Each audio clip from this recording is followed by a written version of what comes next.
താമരക്കണ്ണനുറങ്ങേണം കണ്ണും പൂട്ടിയുറങ്ങേണം. പാട്ട് കേൾക്കുന്നു അത്രേ ഉള്ളൂ അല്ലേ? പക്ഷേ അതതിൻ്റെ പിന്നിൽ രഹസ്യമാണത്. ഇനി തനിക്ക് വളർച്ച കോഴിക്കോട്ടായിരിക്കുന്നു. അത് ദേവി അല്ലേ? നമസ്കാരം, എല്ലാവർക്കും കുറുമ്പീസിന്റെ പുതുവർഷത്തിലെ ഒരു പുതിയ അധ്യായത്തിലേക്ക് സ്വാഗതം. ഇത് പുതുവർഷത്തിലെ ഒരു പുത്തൻ വീഡിയോ ആണ്, ഒരു പുത്തൻ തുടക്കവുമാണ്. ഇന്നത്തെ നമ്മുടെ കുറുമ്പീസിന്റെ എപ്പിസോഡിൽ നമ്മൾ നിങ്ങൾക്കൊരു സെഗ്മെന്റ് പരിചയപ്പെടുത്തുകയാണ്, സംഗീത സുധ. ഈ സെഗ്മെന്റിൽ നമ്മുടെ കൂടെ ഒരു വിശിഷ്ട അതിഥിയുണ്ട്, ഒരു മഹത് വ്യക്തിത്വം. ആരാണെന്നല്ലേ? വരൂ. രാജഹംസമേ മഴവിൽ കുടിലിൽ സ്നേഹദൂതുമായി വരുമോ? സാഗരങ്ങളെ മറുവാക്കുമിണ്ടുമോ? എവിടെ എൻ്റെ സ്നേഹഗായകൻ?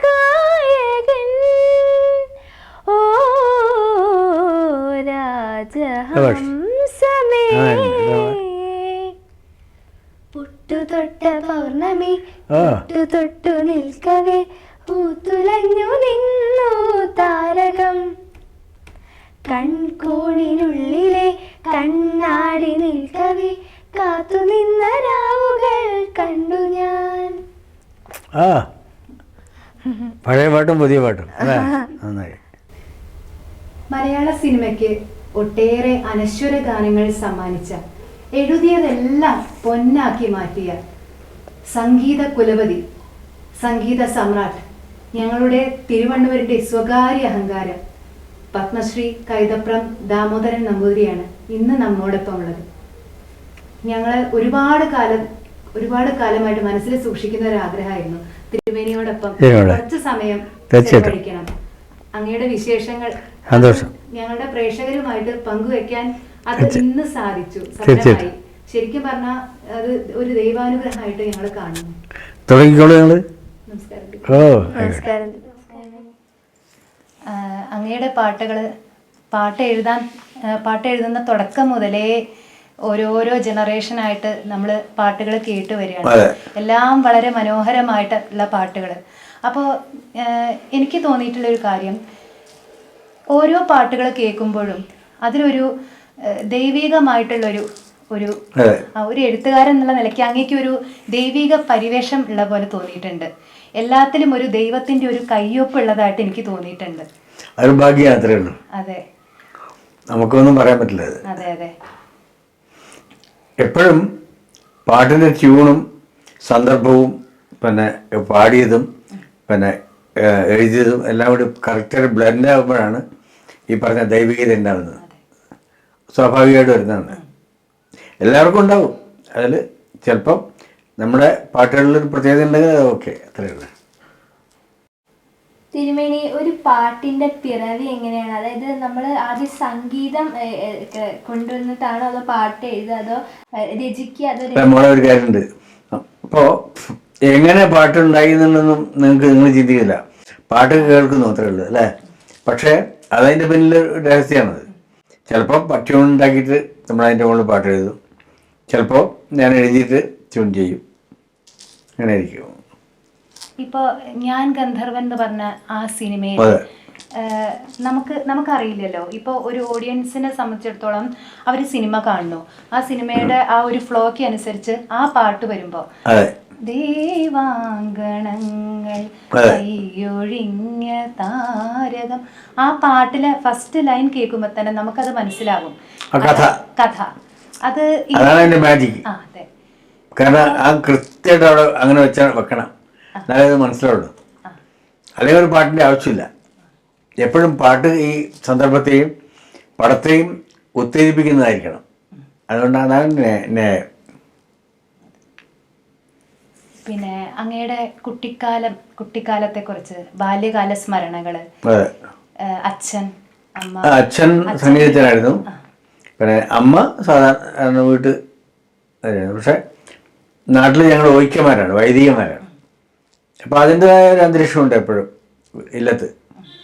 ഞങ്ങൾ ഒരു കുളം അവിടെ ഞങ്ങൾക്ക് കുളിക്കാനുള്ള കുളം, അമ്പലങ്ങൾ, അതുപോലെ പുഴ, ഇതൊക്കെ ഞങ്ങൾക്ക് അവിടെ ഉണ്ട്.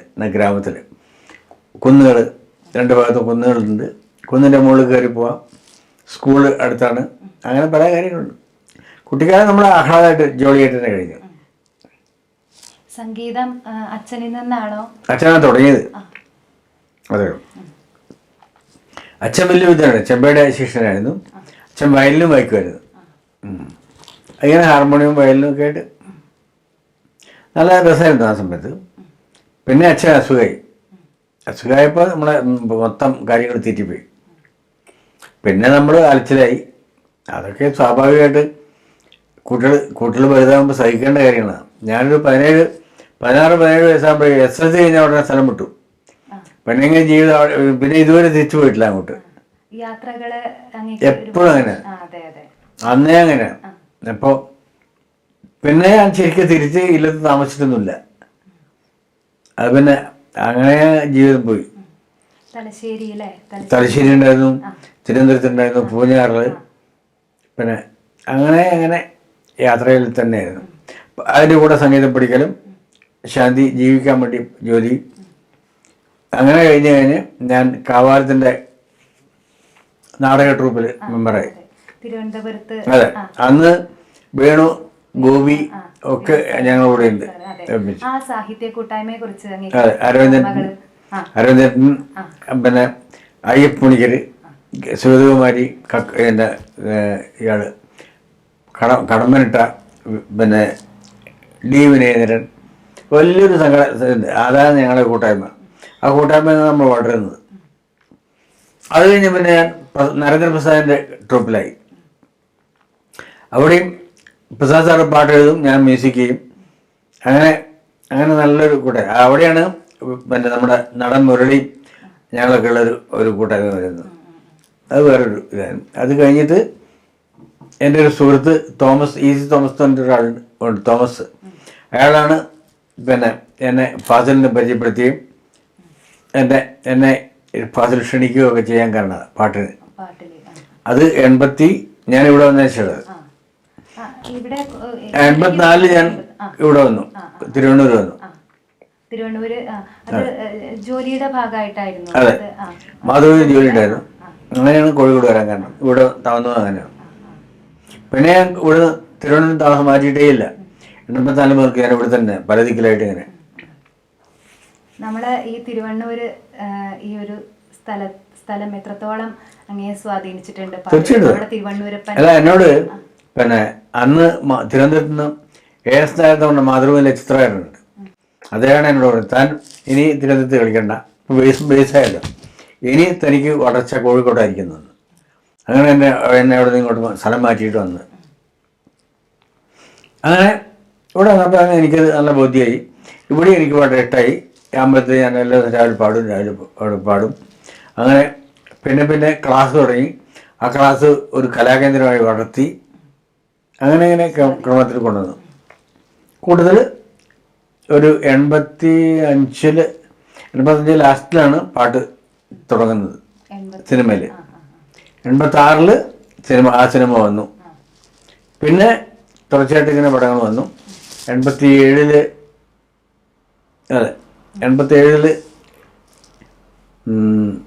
ഇയാളുടെ നമ്മുടെ സത്യനന്ദിക്കാരൻ്റെ കുടുംബപുരാണം വന്നു. അത് ഹിറ്റായി. പടവ് ഹിറ്റായപ്പോൾ എൻ്റെ കരിയർ ഹിറ്റായി.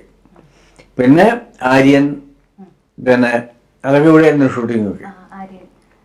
ആര്യൻ സിനിമ അങ്ങയുടെ ശാന്തി എന്ന് പറഞ്ഞ കവിതയുടെ ഒരു അതിലുണ്ട്. അതെ, ശാന്തി എന്ന് പറഞ്ഞ കവിതയുടെ ബേസാണ്.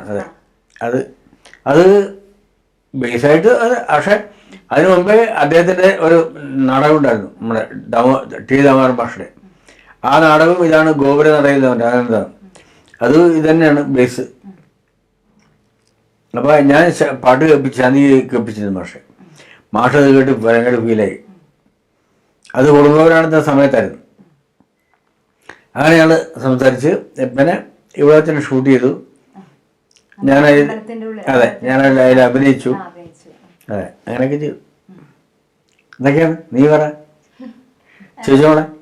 തിരുമേനി ആദ്യം എഴുതിയ പാട്ട് ദേവദുന്ദുഭി സാന്ദ്രലയം കേട്ടിട്ടുണ്ടാ? ആ കേട്ടിട്ടുണ്ട്. അതാണ്. ഈ തിരുമേനി എഴുതിയതിൽ ഏറ്റവും ഇഷ്ടപ്പെട്ട പാട്ട് ഏതാ തിരുമേനിക്ക്? ചിലപ്പോൾ അത് തന്നെ പറയാം. അത്ര ഗംഭീരമായി, അത്ര പോപ്പുലറായി.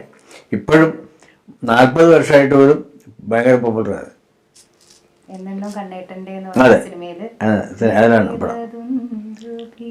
സാന്ദ്രലയം ദിവ്യ വിഭാത സോപാന രാഗലയം. പിന്നെ മദ്രാസിൽ വെച്ചിട്ടായിരുന്നല്ലോ അല്ലേ അതിന്റെ അല്ല, കമ്പോസിങ് ആലപ്പുഴ വെച്ചായിരുന്നു. മദ്രാസാണ് റെക്കോർഡിങ്. റെക്കോർഡിംഗ്? അതെ, ഞാൻ ദാസേട്ടനെ അവിടെ നിന്നാണ്. എനിക്ക് അതിന് മുമ്പേ അറിയാം ദാസേട്ടനെ, നന്നായിട്ട് അറിയാം. മുമ്പേ എൻ്റെ പാട്ടുകൾ ചെയ്തിട്ടുണ്ട് അദ്ദേഹം കമ്പോസ് ചെയ്തിട്ടുണ്ട്. എൻ്റെ അയ്യപ്പൻ 5th വോള്യം അയ്യപ്പൻ അദ്ദേഹം കമ്പോസ് ചെയ്ത് ഞാൻ എഴുതിയിട്ടുണ്ട്. പിന്നെ എന്നോട് ഭയങ്കര ഇഷ്ടമായിരുന്നു. പിന്നെ ആദ്യം വന്നത് ഒരു നാടോടി ഗാനങ്ങളാണ്. അത് MG രാധാകൃഷ്ണൻ സംഗീതം ചെയ്തിട്ട് ദാസേട്ടൻ പാടി. അത് കേട്ടിട്ടാണ് ദാസേട്ടന് ഇഷ്ടമായിട്ട് എന്നെ പിന്നെ അയ്യപ്പൻ ചെയ്തത്. പിന്നെ ഈ പഠനം കൂടെ കണ്ടപ്പോൾ ഭയങ്കര ഹാപ്പിയായി. ഞാൻ മദ്രാസിൽ ചെയ്യണത്. തരങ്ങിണിയിലൊക്കെ ഞാൻ എപ്പോഴും പോയിരുന്നു. അന്ന് ഞാൻ അതിനടുത്തായിരുന്നു എൻ്റെ അമ്പലം. അപ്പം അവിടുത്തെ പൂജ പരിപാടി കഴിഞ്ഞാൽ ഞാൻ നേരെ അവിടെ പോകും. എല്ലാരെയും ചുവട് വെപ്പിക്കുന്ന ഒരു പാട്ടാണ് ശൂര്യമ്പടയുടെ ചെമ്പട കൊട്ടി. അത് നമ്മുടെ നാട്ടിലെ പാട്ടാണ്. അതെ, അത് തിരുമേനി എങ്ങനെ അത്ര നന്നായിട്ട് എല്ലാരെയും പെട്ടെന്ന് ചുവട് വെപ്പിക്കാൻ കഴിയും? അതെ, അതൊക്കെ ഒരു മാജിക്കാണ്. അതിന്റെ ഒരു മാന്ത്രികം എന്താണ്? അതെ, അതാണ് നമ്മളെ ആണെങ്കിലും ഞങ്ങൾക്ക് ഡാൻസ്. അതാണ് ഇപ്പോഴും. അതെ, അത് പാട്ടുകളുടെ ഗാനമേളയൊക്കെ ലാസ്റ്റ് പാട്ടാണ് ഇപ്പൊ ശൂരമ്പട വന്നാലും ആ പാട്ട് ഇല്ല തോന്നും അല്ലേ? അതെ, ചെയ്ത ഒരു വീഡിയോയില് ഇപ്പൊ ശൂരൻപടനെ കുറിച്ച് വീഡിയോയില് ആ പാട്ടാ ആ പാട്ടില്ലാതെ അത് ഒരിക്കലും ആ പാട്ട് വന്ന എല്ലാവരും നിൽക്കും. ശരിയാണ്, അതാണ്. പിന്നെ തിരുമേനി ഈ വേദികളിലൊക്കെ പോകുമ്പം ഉണ്ണിക്കിടാവിന്നു പറയും. അതെ, പാലാഴിയേന്തി. അതെ, ആ പാട്ടിന് പിന്നിലുള്ള അത് തന്നെ നമ്മളെ കുട്ടിക്കാലത്ത് അമ്മയോട് തോന്നുന്ന സ്നേഹമുണ്ടല്ലോ, നമുക്കത് വളരെ തോറും വലുതായിക്കൊണ്ടിരിക്കും. ഞാൻ വലുതായതിനു ശേഷം ഒരു പടത്തിന് പാട്ടെഴുതുമ്പോഴും അങ്ങനെ ഒരു സിറ്റുവേഷൻ വന്നപ്പോൾ ഞാനത് എഴുതി. എത്രയുണ്ട് അച്ഛനും അമ്മയും അച്ഛന്റെയും അമ്മേന്റെയും സ്നേഹം അതാണ്. ആ വരികളില് അതാണ്. അത് എപ്പോഴും പാട്ട് എഴുതുമ്പോൾ അത് വേറെ ആൾ ഉപയോഗിക്കാത്തൊരു സംഭവം ആയാൽ നന്നായി. ഇത് ഈ ലോകത്തിൽ ഒരാളും അമ്മ നെഞ്ചിൽ പാലാഴി എന്ത് എഴുതിയിട്ടില്ല. അതാണ് അങ്ങനെയുള്ള വ്യത്യാസം ഉണ്ടാവും. അതൊക്കെയാണ് നമ്മൾ വ്യത്യസ്തത. നമ്മൾ വ്യത്യസ്തമായിട്ട് ചിന്തിക്കുക, വ്യത്യസ്തമായിട്ട് എഴുതുക, വ്യത്യസ്തമായി പാടുക. അതാണ് മക്കൾ വേണ്ടത്. നിങ്ങൾ വേണ്ടത്. വേറെ ആൾക്കാർ ചെയ്ത പോലെ നമ്മൾ ചെയ്തിട്ട് കാര്യമില്ല. അത് എത്ര ആൾക്കാരുടെ കൂടുതൽ ഒരാളേ ഉള്ളൂ. പക്ഷെ അത് ശരി, മോൾ ഡാൻസ് ചെയ്യുമ്പോൾ എന്തായിരിക്കണം, മോളെ ഡാൻസ് നല്ലതായിരുന്നു പറയും. വ്യത്യസ്തമായിരിക്കണം. നമ്മളെ ഫേസ് എക്സ്പ്രഷൻ അല്ലെങ്കിൽ താളം, അതിൻ്റെ മുദ്രകൾ എല്ലാം നമ്മൾ ചേഞ്ച് ആയിരിക്കണം. അല്ലെങ്കിൽ ചെയ്യുന്നത് പെർഫെക്റ്റ് ആയിരിക്കണം. ആ താളവുമായിട്ട് നല്ല ഫിക്സ് ആയിരിക്കണം. അതൊക്കെയാണ്. അതുപോലെയാണ് പാട്ടും. എല്ലാ കലകളും നമ്മുടെ ഹൃദയത്തിൻ്റെ താളമാണ്. ആ താളമാണ് നമ്മളെ വളർത്തുന്നത്. ഓരോ കലയ്ക്കും അതിൻ്റെതായിട്ടുള്ള അതെ, എപ്പോഴും അതിൻ്റെ തനിമ വരണം. ഇപ്പം എനിക്ക് ഒരുപാട് അസുഖങ്ങളൊക്കെ ആയിട്ട് ശരിക്ക് ഒരു പകുതി ആളായിട്ടാണ് ഞാൻ നടക്കുന്നത്. പക്ഷെ എന്നാൽ പോലും എൻ്റെ ചുമതലകളും ഇപ്പം മോൾ വിളിച്ചാൽ ഞാൻ ചെയ്തു തരും. അതാണ് എൻ്റെ അത് പറഞ്ഞപ്പോഴാ നമ്മുടെ സംഗീതത്തിന് അങ്ങനെ ഒരു ഹീലിംഗ് പവർ, മ്യൂസിക് തെറാപ്പിയാണ് ഞാൻ തുടങ്ങിയത്. അതെ, ശരിക്കും പറയുകയാണെങ്കിൽ അത് എത്രത്തോളം നമുക്ക് ഇന്നത്തെ കാലത്ത് ഏത് സത്യമായിട്ടുള്ള അറിയുള്ളൂ. ഏത് മരുന്നും ചിലപ്പോൾ അവർ ഇപ്പോൾ ഷുഗറിന് അല്ലെങ്കിൽ പ്രഷറിന് ഇത്ര അളവ് 100 കൂടുതലാവും, 101 കൂടുതലാവും എന്ന് പറയും. ചിലപ്പോൾ 110. മരുന്ന് എപ്പോൾ തുടങ്ങണം എന്നുള്ളത് അവരെ തീരുമാനിക്കുന്നത്. മരുന്ന് കച്ചവടക്കാരാണ്. ഡോക്ടർ പോലല്ല. അതിങ്ങനെ മാറിക്കൊണ്ടേയിരിക്കും. ഇത് മാറില്ല. ഇതെന്ന് വെച്ചാൽ നമ്മൾ പാടുമ്പോൾ അതിൻ്റെ ഒരു മൂഡ്, അതിൻ്റെ ഒരു സ്നേഹം, നമ്മുടെ ഒരു മനസ്സ് നേരെയാവും. സംഗീതത്തിനേ ഉള്ളത്. ഇനിയിപ്പോൾ ആധുനിക കാലത്തല്ല, അന്നും ഇന്നും എന്നും സംഗീതത്തിന് വേറൊരു പവറാണ്. ഏത് ഇതിലും നമ്മൾ പാടിക്കൊണ്ടിരിക്കുമ്പോൾ അതിൻ്റെ ഒരു മൂടുണ്ടാവും. ആ മൂഡിൽ നമുക്കൊരു സാന്ത്വനം ഉണ്ടാവും. അതിപ്പം നിരന്തരം ജോലി ചെയ്തുകൊണ്ടിരിക്കുന്നത്. ഇപ്പം അച്ഛനോട് അങ്ങനെ ഉണ്ടാവും. അച്ഛനിങ്ങനെ എപ്പോഴും അവിടെ ഓഫീസിലല്ലേ ജോലി, ആ ജോലി ചെയ്തുകൊണ്ടിരിക്കുമ്പം ഇടയ്ക്ക് ഇങ്ങനെ ഒരു പാട്ടൊക്കെ കേട്ടുകൊണ്ടിരുന്നാൽ ഭയങ്കര സ്വാസ്ഥ്യം വരും. ഞങ്ങളെ കാണാനൊക്കെ ഉഷാറുണ്ടാവും. അതാണ്. അല്ലെങ്കിൽ അച്ഛൻ വരുമ്പോൾ പാട്ട് പാടി കൊടുക്കണം. അതൊക്കെ നല്ലതാണ്. അതൊക്കെയാണ് നമ്മളെ സംഗീതം എന്ന് പറഞ്ഞാൽ അതാണ്. മൈൻഡിനെ കൂളാക്കാനുള്ളൊരു സംഭവമാണ് സംഗീതത്തിന്. പിന്നെ തിരുമേനി നന്നായി വായിക്കാറുണ്ടല്ലോ ബുക്സ് ഒക്കെ. വായന ഏറ്റവും നിർബന്ധമാണ്. സംഗീതം അല്ലാതെ അതെ അതെ ഭാഷ നമുക്ക് ഉണ്ടാവണമെങ്കിൽ, നമുക്ക് എഴുത്തുകാരനാവണമെങ്കിൽ, പ്രസംഗികനാവണമെങ്കിൽ, ശാസ്ത്രകാരനാവണമെങ്കിൽ, എല്ലാത്തിനും അടിസ്ഥാനം വായനയാണ്. തിരുമേനി വായിച്ചതിൽ ഏത് കവിയുടെ ബുക്സ് ആണ്? ഏത് എഴുത്തുകാരനാണ്? ഞാൻ പണ്ട് കവിതകൾ ഇപ്പം കുഞ്ഞിരാമൻ നായർ, ജി ശങ്കരക്കുറുപ്പ്, പിന്നെ തുഞ്ചത്തെ എഴുത്തച്ഛൻ മുതൽക്ക് ഇങ്ങോട്ടുള്ള എല്ലാവരും ഇപ്പോൾ ഏറ്റവും ലേറ്റസ്റ്റ് ആൾക്കാർ വരെ ഞാൻ വായിക്കുന്നുണ്ട്. ഞാൻ എഴുത്തുകാരനായത് അങ്ങനെയാണ്. എഴുത്ത് വായിച്ചില്ലെങ്കിൽ നമ്മളെ ബുദ്ധി ഒന്നും ഉണ്ടാവില്ല. നമ്മുടെ ഉള്ളിലുണ്ടാവണ്ടേ, സ്റ്റോറി ഉണ്ടേ, ഒരു അസംസ്കൃത വസ്തു ഉണ്ടാവണം, എന്നാലേ സംസ്കൃത വസ്തു ഉണ്ടാവുള്ളൂ. അല്ല, കൽക്കരി വേണമെങ്കിൽ കൽക്കരി ഉണ്ടെങ്കിലേ അതിൻ്റെ ഊർജ്ജം ഉണ്ടാവുള്ളൂ, ഇലക്ട്രിസിറ്റി ഉണ്ടെങ്കിലേ ഊർജ്ജം ഉണ്ടാവുള്ളൂ. അതൊക്കെ ആ ഇലക്ട്രിസിറ്റിയാണ് നമ്മുടെ വായന. ആ പവറില്ലെങ്കിൽ കത്തില്ല ഒന്നും. അതാണ് കാര്യം. ഇന്നത്തെ ഇപ്പോൾ നിങ്ങളടക്കമുള്ള യുവതലമുറയ്ക്ക് ഈ ഒരു വായന അന്യം നിന്ന് പോവുകയാണ് ഇന്നത്തെ കാലം. കാരണം എന്താ പറയുക, നിങ്ങൾ മൊബൈലിൽ നോക്കിയിട്ട് എത്ര നേരം ഇരുന്നാലും ഒരു പുസ്തകം വായിക്കുന്ന ഒരു എഫക്റ്റ് ഉണ്ടാവില്ല. അതിൻ്റെ ദോഷങ്ങൾ വേറെ ഉണ്ടാവും, അതൊന്നും നമുക്കറിയില്ല. അതൊക്കെ നമ്മൾ പഠിക്കണം. അതേസമയത്ത് വായനയുടെ ഉണ്ടാകുന്ന ഒരു ഇമോഷൻ എന്ന് പറയുന്നത് വേറെ ഉണ്ടാവില്ല. ഇപ്പം നിന്റെ മോളുടെ മനസ്സിൽ രാമായണം വായിക്കുമ്പോൾ ആ ശ്രീരാമനും സീതയും ഒരു രൂപം ഉണ്ടാവും അല്ലേ? ആ രൂപമല്ല എൻ്റെ മനസ്സിൽ. ചിലപ്പോൾ അതിനേക്കാൾ വലുതായിരിക്കും, അതിനേക്കാൾ ചെറുതായിരിക്കാം. എപ്പോഴും വായനയ്ക്ക് അങ്ങനെയുണ്ട്. ഒരു ചിത്രം നമ്മുടെ മനസ്സിലുണ്ടാവും, മറ്റേത് ഉണ്ടാക്കിയ ചിത്രം നമ്മൾ കണ്ടുകൊണ്ടിരിക്കുക, അത് അയാളുടെ ചിത്രമാണ്. എന്നിട്ട് നമ്മളെ അതാണെന്ന് പ്രേരിപ്പിക്കും അല്ലേ? അതിന് പകരം നമ്മളുടെ മനസ്സിൽ ആ ചിത്രം ഉണ്ടാവട്ടെ. അതാണ് വായനയും മറ്റേതായിട്ടുള്ള വ്യത്യാസം. കാണലും കേൾക്കലും വായിച്ചിലുള്ള വ്യത്യാസം അതാണ്. ഏറ്റവും ഇഷ്ടപ്പെട്ട എഴുത്തുകാരൻ? ഏറ്റവും ഇഷ്ടപ്പെട്ട എഴുത്തുകാരൻ പഴയ ആൾക്കാരല്ലേ, തീർച്ചയായിട്ടും കുഞ്ഞിരാമൻ നായരാണ്, പി. കുഞ്ഞിരാമൻ നായരാണ്. പിന്നെ എനിക്ക് ഇഷ്ടപ്പെട്ട ആള് സുഗതകുമാരി ടീച്ചറാണ്. നോവലുകൾക്ക് മാസം MTയുടെയും ഒക്കെ എല്ലാം വായിച്ചിട്ടുണ്ട്, 100 കണക്കിന് വായിച്ചിട്ടുണ്ട്. ഏറ്റവും കൂടുതൽ ഇൻസ്പയർഡ് ആയിട്ടുള്ള ഒരു പുസ്തകം വാസേട്ടനാണ്. MTയുടെ എല്ലാ പുസ്തകങ്ങളും വല്ലാതെ ഇൻസ്പയർ ചെയ്യും. കഥാപാത്രം ഉണ്ടോ? അതെ, എൻ്റെ പാത്രത്തിൽ അല്ല, എൻ്റെ ആ പ്രായത്തിലെ ഭയങ്കരമായിട്ട് ഇൻസ്പയർ ചെയ്തിട്ടുള്ളത് വാസേട്ടനാണ്. അതെ, നാലുകെട്ടിലെ അപ്പുണ്ണി, പിന്നെ കാലത്തിലെ സേതു, മറ്റേ ഇതിലെ ഭാരതത്ത് ബേസ് ചെയ്തിട്ട് ഭീമസേൻ, എല്ലാവരും അതെ നമ്മളെ വല്ലാണ്ട് പ്രേരിപ്പിച്ചിട്ടുള്ള ആൾക്കാരാണ്. ഏതെങ്കിലും ഒരു കഥാപാത്രത്തിനോട് അങ്ങേക്ക് പ്രത്യേകം ഒരു മമത തോന്നിയിട്ടുണ്ടോ? അല്ലെങ്കിൽ അത് ഇല്ല, ആ കാലഘട്ടത്തിൽ വാസേട്ടൻ്റെ ആ സങ്കല്പത്തിലുള്ള കഥാപാത്രങ്ങളെല്ലാം ഞാനാണെന്ന് തോന്നി. അതാണ് നമുക്ക് ചില പുസ്തകം വായിക്കുമ്പോൾ അങ്ങനെ തോന്നും, നമ്മളാണെന്ന് തോന്നും. നമ്മുടെ അതേ ഫീലിങ്സ്, അതേ അതാണ് നമ്മുടെ കുടുംബ ശതലം എല്ലാം അതാണെന്ന് തോന്നും. വാസേട്ടൻ്റെ എഴുത്തിലുള്ള എനിക്ക് തോന്നിയതാണ്. ആ സമയത്തുള്ള പടങ്ങളും അതുപോലെ തന്നെ മുറപ്പെണ്ണ്, നഗരവേനന്തി എന്നൊക്കെ പറഞ്ഞ അന്നത്തെ ബ്ലാക്ക് ആൻഡ് വൈറ്റ് പടങ്ങൾ ഭയങ്കര ഫീലാണ് വാസേട്ടൻ്റെ. അത് തന്നെയാണ് നമ്മളെ ഏറ്റവും വായനയാണ്. അതല്ലേ സിനിമയെക്കാളും എന്നെ എപ്പോഴും പ്രേരിപ്പിച്ചത് വായനയാണ്. അപ്പം അതുകൊണ്ടാണ് സിനിമയ്ക്ക് എനിക്ക് സങ്കല്പിക്കാൻ പറ്റിയത്. ഇപ്പം എന്നെയാണ് മുമ്പിൽ നീ പാടാതിരുന്നെങ്കിൽ ജന്മം പഴമര വായന എന്ന് എഴുതുമ്പോൾ അത് ഏതോ കുട്ടിക്കാലത്തുണ്ടായ സങ്കല്പങ്ങളാണ്. എപ്പോഴും അങ്ങനെയാണ്. നമ്മുടെ സന്തോഷം, നമ്മുടെ സ്നേഹം, നമ്മുടെ വാത്സല്യം, നമ്മുടെ കാരുണ്യം, ഇതൊക്കെയാണ് നമ്മൾ എഴുതുന്നത്. അതാണ് ഹരീരം രീരം രോ ഇതൊക്കില്ലേ? ഇപ്പോൾ താമര കണ്ണനുറങ്ങേണം, കണ്ണും പൂട്ടിയുറങ്ങേണം, ഒക്കെ നമ്മളെ കുട്ടിക്കാലത്ത് നമ്മളെ ഇൻസ്പയർ ചെയ്തിട്ടുള്ള അമ്മയുടെ പാട്ടും താരാട്ടും കേട്ടിട്ടുള്ള പാട്ടുകളും ദാസേട്ടൻ്റെ പാട്ടുകളും ചിത്രയൊക്കെ നമ്മളെ പ്രായമുള്ള കുട്ടിയാണ്. ചിത്രയൊക്കെ ആദ്യം പാടിയത് എൻ്റെ പാട്ടാണ്. പണ്ട് റേഡിയോയിൽ ജാനകിയമ്മ, സുശീലാമ്മ ഒക്കെ ഇല്ലേ, അവരൊക്കെ നമ്മളെ വല്ലാണ്ട്, അതുപോലെ ലതാജി, റഫി സാഹിബ്, ഇവരൊക്കെ നമ്മളെ വല്ലാണ്ട് ഇളക്കിയിട്ടുള്ള ആൾക്കാരാണ്. അതേപോലെയാണ് യാത്രകളും അല്ലേ?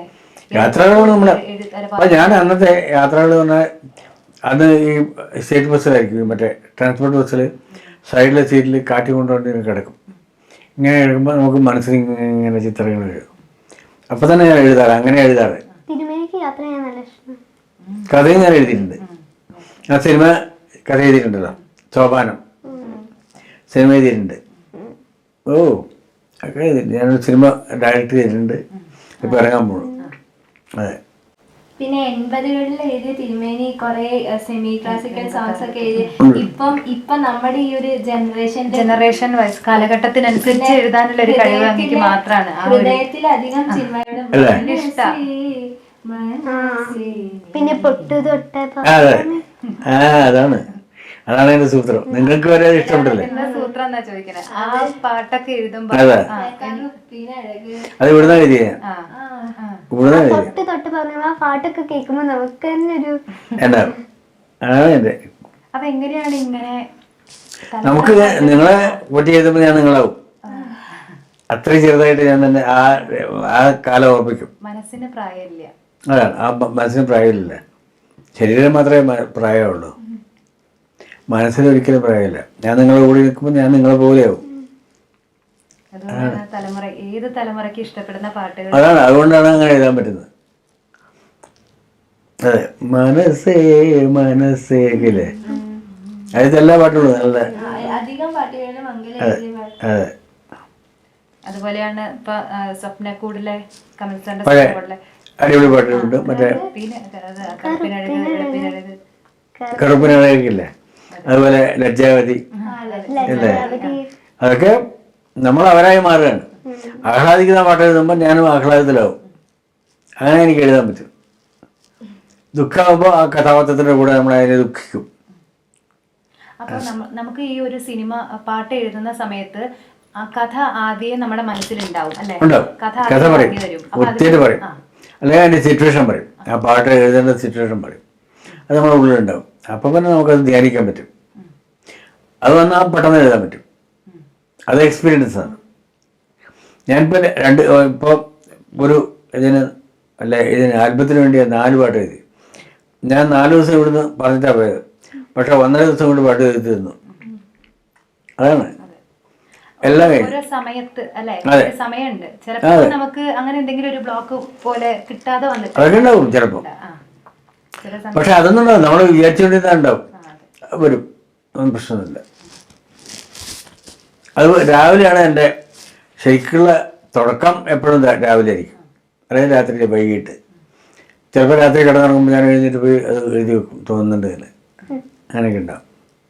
അതൊക്കെയാണ് അതിൻ്റെ രചന രീതി. പാട്ടുകൾ എഴുതുമ്പോൾ അങ്ങനെ നമ്മുടെ കുടുംബാന്തരീക്ഷത്തിൽ തന്നെ ഇരിക്കണമെന്നോ അല്ലെങ്കിൽ ഒരു പ്രശ്നമില്ല, ഒന്നുമില്ല. നമുക്കത് തോന്നലാണ്, അല്ല നമ്മൾ സങ്കല്പിക്കുകയല്ലേ.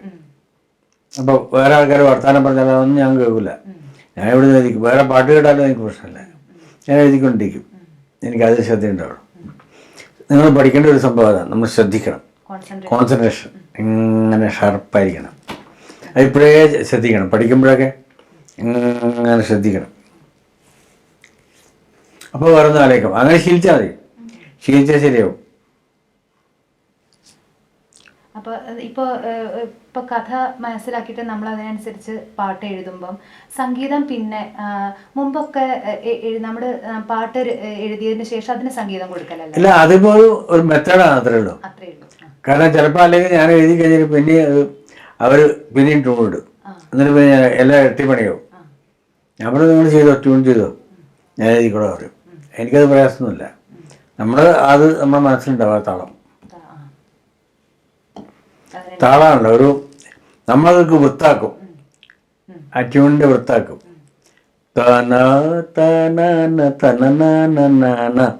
എന്ന് പാടിയാലും ഞാൻ അത് വൃത്താക്കും. കണ്ണീർ പൂവിൻ്റെ കവിളിൽ തലോടി എന്നെഴുതും. അത് ഏറ്റവും നന്നായി വരികയുള്ള ഭാഗ്യം. അവിടെ എന്തായാലും വാക്ക് വരാം. ഇപ്പം ദേവദൂഹി എന്നുള്ള ആദ്യത്തെ വാക്കിന് പകരം വേറെ എന്തെങ്കിലും വാക്കാന്ന് ആരും ഓർമ്മിക്കില്ല. അല്ലേ? അതെ. അതാണ് അതൊക്കെ അതിൻ്റെ നമ്മുടെ നിമിത്തവും ഭാഗ്യവും നമ്മുടെ ശ്രദ്ധയും അതിനുള്ള സ്നേഹവും ആ കഥാപാത്രത്തിനോടുള്ള ഇഷ്ടവും ഒക്കെ വരും. എല്ലാം ചേർന്നിട്ടാണ്. ഈ സംസ്കൃത ഭാഷ പണ്ട് അങ്ങനെ അതൊക്കെ അല്ല, നമുക്ക് എല്ലാ കാര്യവും അറിയണം. അതെ. ഇപ്പോൾ ഞാൻ ഏതൊരു പടത്തിൽ എഴുതുമ്പോൾ അന്ന് നെറ്റ് വന്നിട്ടില്ലേ ഉള്ളൂ. ഇൻ്റർനെറ്റ് എന്ന സംഭവം വന്നിട്ടില്ല, കേട്ടിട്ടേ ഉള്ളൂ. ഞാൻ അതിനെപ്പറ്റി പാട്ട് എഴുതി. ലോകം മുഴുവൻ ഒരു 4 കെട്ടാണ്. ആ 4 കെട്ട് മുഴുവൻ ഒരു വലയ്ക്കുള്ളിലാണ് ഞാൻ എഴുതിയിട്ടുണ്ട്. നെറ്റാണ്, ഇൻ്റർനെറ്റാണ് അല്ലേ? അങ്ങനെ നമുക്ക് സങ്കല്പിക്കാനും പറ്റണം. ഇപ്പോൾ ചന്ദ്രനെ പറ്റി നമ്മൾ കണ്ടിട്ടൊന്നുമില്ല, നമ്മൾ പുറത്തുനിന്ന് കണ്ടിട്ടില്ലല്ലോ. നമ്മൾ എഴുതും. ചന്ദ്രനെ പലതും നമ്മൾ കാണും. ആ കാഴ്ച ഇതൊക്കെ അതിൻ്റെ ഭാഗമാണ് കേട്ടോ. അതുപോലെ എൻ്റെ ആ ക്വസ്റ്റ്യൻ, പറഞ്ഞോ. പിന്നെ ഇന്ന് നമ്മുടെ സർക്കാരും ഒക്കെ മലയാള ഭാഷയ്ക്ക് ഒരുപാട് ശ്രേഷ്ഠ ഭാഷ പദവിയൊക്കെ കൊടുത്ത കാലമാണ്. പക്ഷേ എന്നാലും ഇന്ന് നമ്മുടെ യുവതലമുറയ്ക്ക് അവർക്ക് മലയാള ഭാഷ അന്യം നിന്ന് പോകുന്നതായിട്ട് അങ്ങേക്ക് തോന്നിയിട്ടുണ്ടോ? അതൊന്നും ഇതിൻ്റെ കൂടെ ഇങ്ങനെ പോകും. ചിലപ്പോൾ ഭാഷകൾ മലയാളത്തിന് എപ്പോഴും അതൊന്നും പ്രശ്നം ഉണ്ടാവില്ല. പിന്നെ മലയാളം മാത്രം പോരാ, നമുക്ക് എല്ലാ ഭാഷയും വേണം.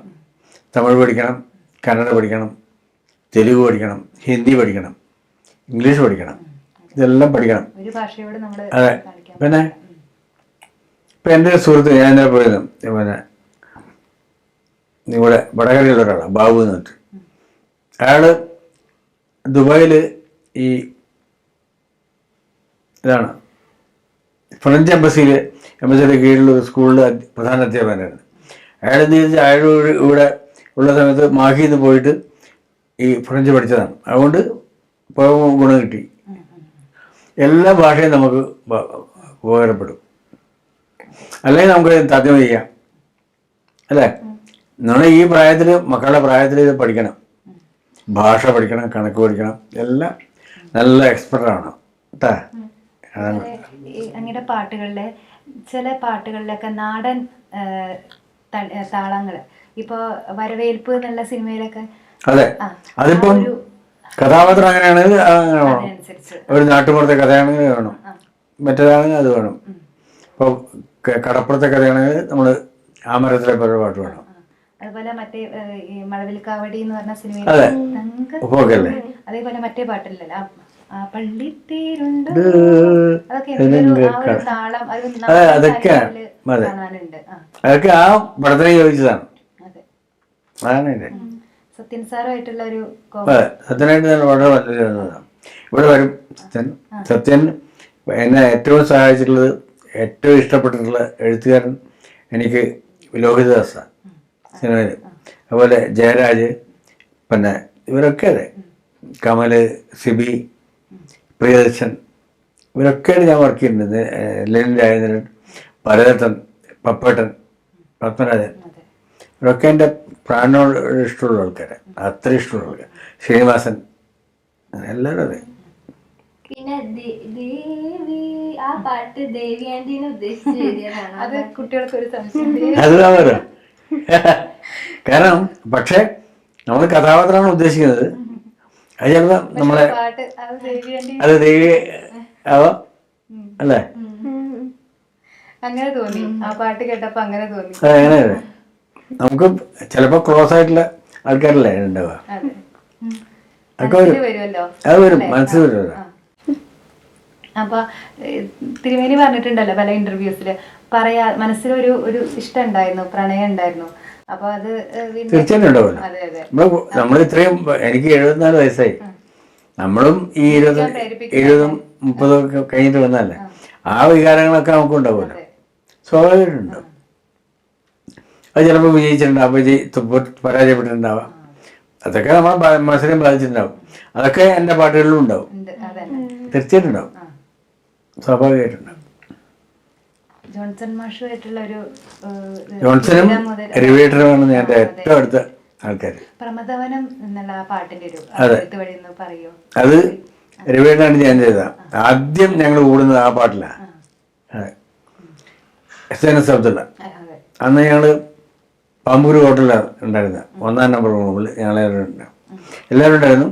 ലോഹി ഉണ്ടായിരുന്നു, സിബി, ഇയാൾ ലാല് ചെയ്ത ആദ്യത്തെ പ്രൊഡക്ഷനാണ് ലാലിൻ്റെ ആ പടം. അതിൻ്റെതായ ഒരു പവർ ഉണ്ടായിരുന്നു ആ പാട്ടിലും ഉണ്ടായിരുന്നു. അങ്ങ് അഭിനയിച്ചിട്ടുണ്ട് ദിവസം. അതുണ്ടായിരുന്നു. അതെ, ഭയങ്കര ഇഷ്ടമായിരുന്നു. നല്ല രസമായിട്ട്. ആ പാട്ട് എനിക്ക് ഒരുപാട് ഇഷ്ടം. ഒരു താളത്തിനനുസരിച്ച് തിരുമേനി. അതെ അതെ, ദേവസഭാതനം. അതൊരു മത്സരം പോലെയാണ് അല്ലേ, അങ്ങനെ ചെയ്തത്. ആ സിനിമയൊക്കെ ഇപ്പോഴത്തെ കുട്ടികൾ കാണുമ്പോഴേ അത് ഇന്ത്യൻ സിനിമയിൽ ഉണ്ടായിട്ടില്ല അതുപോലെ പാട്ട്. ഇന്ത്യൻ സിനിമയിൽ അത്രയും നീളമുള്ളൊരു പാട്ട്, അത്രയും വിഷയങ്ങൾ, അത്രയും വെറൈറ്റി താളങ്ങൾ, വെറൈറ്റി രാഗങ്ങൾ, അത്രയും ഇവര് ചെയ്ത പാട്ടുകളിൽ കുറച്ച് കൂടുതൽ അടുപ്പമുള്ള ഒരു പാട്ട്, തിരുമേനി തന്നെ ചെയ്ത പാട്ടിൽ ഇഷ്ടം തോന്നിയ പാട്ട്? അതൊക്കെ ഇഷ്ടമാണ്. ഇപ്പം കളിവീട്, അതൊക്കെ എനിക്ക് ഭയങ്കര ഇഷ്ടമാണ്. ഈ വികാരം നോക്കുക, ദേശാടനത്തിലെ കളിവീട്, അതെ അതെ, വികാരം നോക്കുക, അമരത്തില്, അതുപോലെ പ്രമോദാനം, അങ്ങനെ കുറേ പാട്ടുകളുണ്ട്. അത് ഇഷ്ടപ്പെട്ടു, ഭയങ്കര ഇഷ്ടപ്പെട്ടു. ഓ സന്തോഷം. എന്നെ മക്കളുടെ കൂടെ എത്ര നേരം കഴിഞ്ഞതല്ല, എനിക്ക് അത്രയും സന്തോഷമാണ്. ഒരുപാട് നാളത്തെ ആഗ്രഹമാണ്. അതെ തീർച്ചയായിട്ടും. ശരി മേഡം, ശരി ശരി മേഡം.